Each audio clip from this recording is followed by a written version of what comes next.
బాలచందర్ రాబాబు, పెళ్లి పనులు ఎలా జరుగుతున్నాయి? బ్రహ్మాండంగా జరుగుతున్నాయి. శుభలేఖలు ప్రింటింగ్ ఇచ్చాను. మాకన్నా నువ్వే స్పీడ్గా ఉన్నావు. పెళ్లి నిశ్చయమయ్యాక అల్లుడు ఇలా అత్తవారింట్లో పనులు చేయడం చూస్తే నలుగురు ఏమనుకుంటారో. మనకిటువంటి అల్లుడు దొరకలేదు అని అసూయ పడతారు. నేను మీ స్టూడెంట్స్ని కలిశాను. మీరు చాలా స్ట్రిక్ట్ అని వాళ్ళంతా చెప్పుకుంటున్నారు. చచ్చా, వాళ్ళ గురించి తప్పుగా అనుకుంటున్నారు. అయ్యయ్యో, ఒక సంతోషకరమైన విషయం చెప్పడం మర్చిపోయాను. మన పెళ్లి కంటే సంతోషమైన విషయమా? ఏనానా మీరు చెప్పలేదా? ఎలా చెప్తానమ్మా, అల్లుడు గారు ఇప్పుడే కదా వచ్చి కూర్చున్నది. సస్పెన్స్ పెట్టకుండా త్వరగా చెప్పండి. జయదేవ్ గారిని సినిమాలో పాడడానికి పిలిచారట. ఇక మీరే చూడండి ఆయన ఎంత ఫేమస్ అయిపోతారో. టైం అవుతుంది, ఇంకా రాలేదేమిటి? కొత్త దంపతులకి అమ్మ హారతి తీస్తుంది, లేక ఆడపడుచు తీస్తుంది, లేదంటే అక్క తీస్తుంది. వీళ్ళెవరు కొత్తగా ఉన్నారు? మీరు చెప్పిన వాళ్ళెవరు ఈ ఇంట్లో లేరని మీకు తెలీదబ్బా అమ్మా? నేను బామ్మనా? లేకపోతే పడుచుదానివా? ఊరుకో అర్చన, పరిస్థితి తెలియకుండా మాట్లాడుకో. ఇద్దరు మగవాళ్ళు అడ్జస్ట్ అవుతారు కానీ ఇద్దరు ఆడవాళ్ళు మాత్రం అడ్జస్ట్ అవ్వరే. వచ్చేసారు.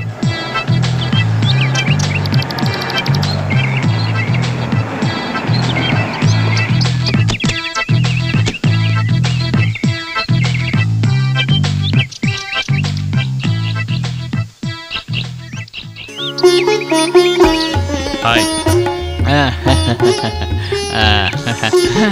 కుడికాలు లోపల పెట్టిరా అమ్మా. కుడిగా లోపల పెట్టి రా అమ్మా. బాలచంద్ర, నువ్వు మాకు కొన్ని పనులు అప్పగించినందువల్ల మేము పెళ్లికి రాలేకపోయాం. లేదంటే కరెక్ట్గా వచ్చిండేవాళ్ళం. నేనే దగ్గరుండి అన్ని పనులు చేయించాను. చూసావా ఇల్లు ఎంత నీట్గా ఉందో. నేను జువాలజీ ప్రొఫెసర్ని. మీరు దేనికి దిగులు పడద్దు, అన్నిటికీ నేను ఉన్నాను. తనే నా భార్య. నమస్కారం. మన కోసం ఈయన చాలా కష్టపడ్డారు. సుధా, ఇంతవరకు నేను ఒంటరివాణ్ణి. ఇప్పుడే ఓ ఇంటివాణ్ణి అయ్యాను. ఇక మీద నా జీవితం హాయిగా సాగుతుంది. దీనంతటికీ మీ మంచితనమే కారణం అండి. నువ్వు నా భార్యమైనందుకు ఆ భగవంతుడికి కృతజ్ఞతలు చెప్పుకోవాలి. నేను కూడా దేవుడికి థ్యాంక్స్ చెప్పాలి. సుధా,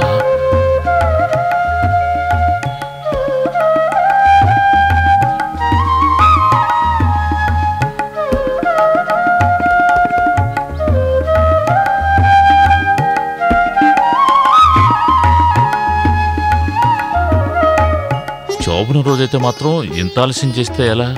ఎదురు చూసి కళ్ళు కాయలు కాచాయి. నాకు మాత్రం ఆశ లేదా? కొంచెం లేట్ అయిపోయింది. ఇప్పుడు నువ్వు నాకు ఎలా కనిపిస్తున్నావో తెలుసా? ఓ దేవతలా కనిపిస్తున్నావు. మొదట్లో ఇలాగేగా కాకపడతారు. అయ్యో, పాలన్నీ పోయాయండి. ఏమిటండి? అయ్యో, ఎవడు వాడు ఈ టైంలో డిస్టర్బ్ చేస్తున్నాడు? నేను వెళ్ళి చూసొస్తాను. హలో, అవును, ఏమిటి? ఏమైంది? అయ్యో, ఏమైంది సుధా? ఏమైంది మీ నాన్నకి? హలో హలో, ఆయనకి ఏమైంది? ఓ, ఇప్పుడు ఎలా ఉంది? ఎక్కడా? సరే, నేను నాన్న చూడాలండి. పెడదాం సుధా, ఒక్క నిమిషం.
డాక్టర్ ప్రాబ్లం ఏం లేదుగా? నిదానంగా తగ్గుతుంది. స్పీడీ రికవరీకి అవకాశమే లేదు. దాదాపు ఇక్కడ 1 వారం ఉండాల్సి వస్తుంది. వారం రోజుల 2 వారాల తర్వాత హాస్పిటల్ నుంచి ఆయన డిశ్చార్జ్ చేశారు. సుధా నేను ఇంటికొచ్చాం. వచ్చి 1 నెల రోజులు కూడా కాలేదు. ఈలోగా ఆయనకు మళ్ళీ అటాక్ వచ్చింది.